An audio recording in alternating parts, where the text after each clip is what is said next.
watching 48 Fastcast. All right, y'all, 7:01. Thanks for waking up with us on this fine Friday. Finally Friday. We made it, my friends. Almost there. The weekend in sight. Yes, and a lot of great things happening this weekend. You got Friday Night Football tonight. You got the Havoc back on home ice again. And Madison City Classic, just a great weekend overall. Friday good, Saturday good, Sunday not so much. That's your forecast right there in a nutshell. This is tomorrow. Look at our afternoon temperatures. Might be the last day that we actually see some low to maybe even mid 70s. Definitely a cooler looking 10-day forecast, and we'll get to that in a couple of minutes here, but the clouds will continue to build in as we go through Saturday evening, and this is what we start off with on Sunday morning. Sunday now a 48 first alert weather day. This is not for a threat of severe weather. This will be periods of moderate to heavy rainfall. We'll have temperatures in the morning in the mid to upper 50s, and those temps will actually start to fall as we go through the day. But the rainfall becomes pretty widespread, could be heavier at times with the gusty wind from the southeast. We're anticipating some wind gusts about 20 to 30, maybe up to 35 miles per hour. But the rain does track off to the east as we go into Sunday evening. I'm just saying the better of your two weekend days is certainly going to be Saturday. This is inconvenient, but it is beneficial rainfall. Looking at 1 to 2 inches of rain. Temperatures on this Friday morning are starting off in the upper 30s to mid 40s. This is your 48 First Alert Road Report, sponsored by Bankston Motorhomes. Well, 'tis the season for strange and spooky, and this is a strange morning commute that it's so clean out there. There is a minor accident right now that just was reported. This is on 565 right where it merges, but it's not really slowing down the traffic, and therefore your drive times, even in and around Huntsville right now, look good. I mean, there are no delays at all right now. Driving in from Athens will take you the typical 36 minutes. Jonathan? All right, thanks, Jeff. Well, authorities in Colbert County are investigating after a construction worker was killed after falling off a building. The Colbert County Sheriff's Office says this happened on Denton Road in Tuscumbia yesterday. Authorities say the man was putting a metal roof onto the building at the time. Now, his identity has not been released. A Limestone County man has been arrested after deputies say he stabbed another man in the front yard. Now, a witness we spoke with says that this all started when Long wanted to borrow the victim's motorcycle.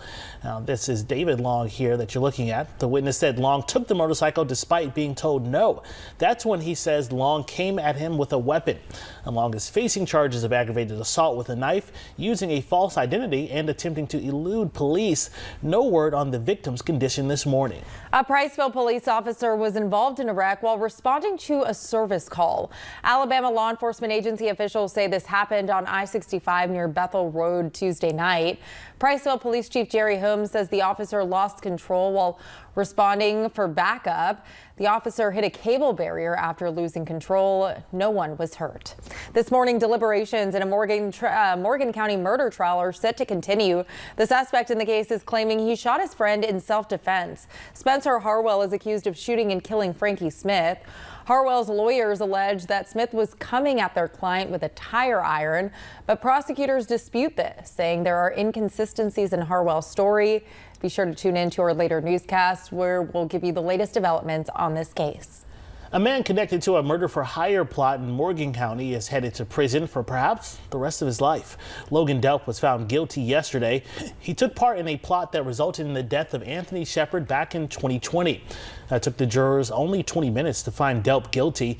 4 others are also accused of taking part in this plot, but Morgan County prosecutors have said Delp is the one who pulled the trigger. Investigators say he was hired by Jacqueline Scoose, the mother of Shepard's child. Scoose is also one of the other suspects who's been charged. Shepard was killed on the day he was supposed to appear in court for a child custody case.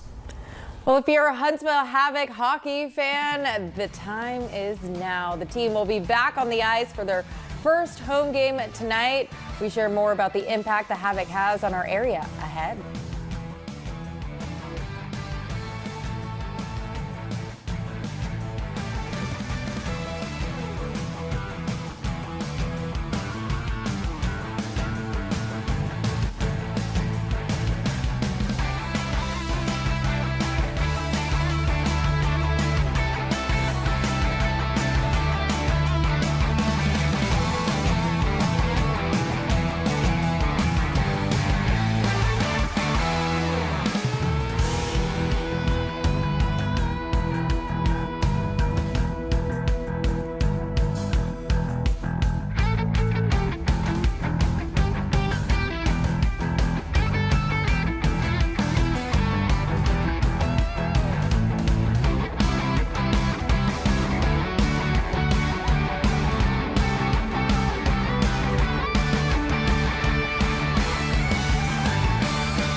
Well, Havoc Mania returns tonight as the hometown team is back on the ice for their home opener. Yeah, and Havoc fans are setting attendance records for the league by showing out in their red and black.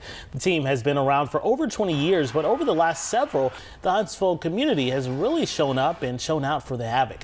Fans have led the Southern Professional Hockey League in attendance 7 times, including last year. The team's executive general manager, Glenn Dutello, says that it's something that he hasn't seen before. Now, he says the team thrives off of fan participation. I think a lot of teams have sellouts, but to do it consecutively as long as we've been doing it, and really just maybe in a market too that people wouldn't expect it, I think makes it even more unique. But it's something that we're excited about. We certainly don't take it for granted. Our goal is to sell out every game, and we hope our fans continue to show up and cheer our team on the way they have the last couple of years. Well, tonight, the Huntsville Havoc play the Pensacola Ice Flyers. Puck drop is set for 7 p.m. As of early this morning, there were still a few tickets available. Eric. Now, your first alert weather with meteorologist Eric Burke. Ready for another exciting evening and season of Havoc hockey. Always an intimidating place for other teams to come when they're visiting, and hope they pick up a big W on their home opener. For the day today, we are mostly sunny, becoming partly cloudy as we go into the afternoon. Just a few more clouds building in. Temperatures will have no problem warming up into the upper 60s to low 70s. A lot less wind than what we've seen the past couple of days. Light wind east-northeasterly, about 3 to 5 miles per hour. High school football, Carl Prather, Kaylee Tingelstad getting ready. Big night late in the season too. Kickoff temps will start off in the mid to upper 50s, but temps fall off pretty quickly here. One of those evenings you might want to have the blanket to put down on the bleachers, or even just have a jacket, sweatshirt with you. Tomorrow looks good, 73. Increasing clouds. First alert weather day Sunday. This is not a severe weather event, but more kind of widespread rain, colder temperatures. Highs will just be in the mid to upper 50s.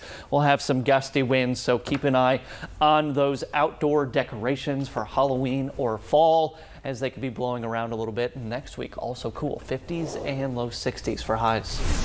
All right, looks like it's shaping up to be a great weekend overall, outside of Sunday. Forget about Sunday. Today good, tomorrow good. There we go. All right, everyone, have a good one. We'll see you throughout the morning with more news, weather, and traffic updates. Have a good one.